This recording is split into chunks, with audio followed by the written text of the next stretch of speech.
In the quiet village of Kalpathur, nestled between lush green fields and ancient temples, lived a humble couple, Raman Nair and Lakshmi Amma.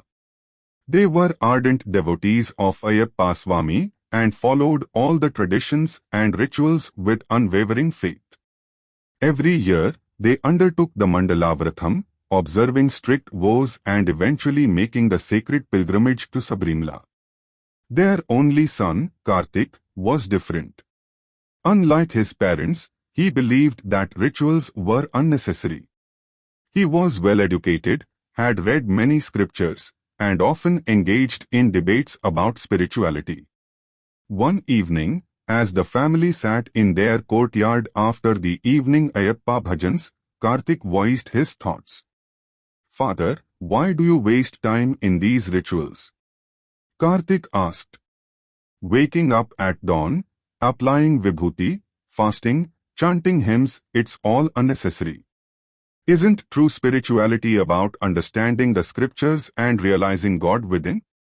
I read the Upanishads and Bhagavad Gita daily. That is enough. Why should I follow these outdated customs?" Raman Nair smiled patiently. "My son, spirituality is indeed important. But do you truly understand what the scriptures teach?" Kartik confidently nodded. "Yes. The Upanishads speak of the Atman, which is beyond rituals and external worship. Why then should I waste time on these customs?" Lakshmi Amma sighed, but her husband remained calm. "Let me not argue, Kartik. Tomorrow, I will show you something that will answer your question." Curious, Kartik agreed. The next morning, Raman Nair called his son to the kitchen. He placed a handful of raw rice grains and an uncooked lentil dal in a bowl. "Son, eat this." Kartik looked puzzled. "Father, how can I eat raw rice and dal? It needs to be cooked." Raman Nair smiled. "Ah, but aren't rice and dal the essence of food? The nutrients are already there. Why do you need to cook them?" Kartik frowned. "Because cooking transforms them into something edible and nourishing." His father nodded. "Exactly, my child. Similarly, reading scriptures is like knowing raw knowledge, but rituals are like cooking, they help transform that knowledge into experience. You may know the essence of spirituality, but without practice, without devotion, it remains uncooked, incomplete." Kartik stood silent, absorbing the wisdom in his father's words. Lakshmi Amma then spoke softly. "Beta, imagine a river. It is full of water, but without banks to guide it, it will overflow and cause destruction. Rituals are like the banks, they give structure to devotion, helping us focus our faith on God.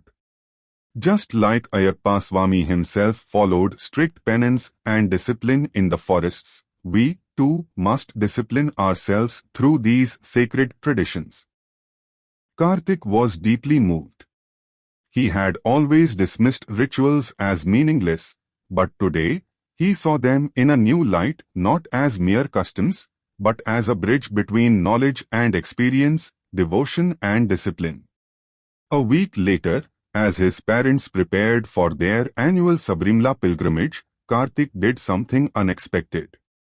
He joined them in their Mandalavratham, observing the 41-day discipline for the first time in his life. When they finally reached Sabrimala, standing before Lord Ayyappa, the moment overwhelmed him.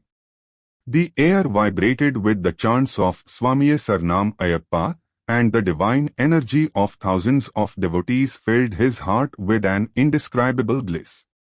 For the first time, he didn't just know about devotion, he felt it. He turned to his father with tears in his eyes. "Father, I understand now. Rituals are not just actions, they are a way to prepare the mind to experience God beyond mere words. I was trying to eat raw knowledge, but today, I have tasted its true essence." Raman Nair placed his hand on his son's shoulder and said, "Yes, my child. Knowledge is powerful, but without practice and devotion, it is like a lamp without oil. Now you have both." From that day, Karthik no longer dismissed rituals. He now saw them as steps toward a deeper spiritual experience, guiding him from intellectual understanding to true realization. Moral of the story: rituals are not meaningless, they discipline the mind and prepare it for deeper spiritual experience. Reading scriptures is valuable, but true wisdom comes from practice and devotion. Just as raw food needs cooking, knowledge needs spiritual discipline to become transformative. Rituals act as a bridge between theory and experience, guiding seekers towards realization. A river without banks overflows, devotion without discipline is directionless. Knowledge without practice is like raw food, rituals are the fire that makes it nourishing. Swami Sarnam Ayyappa.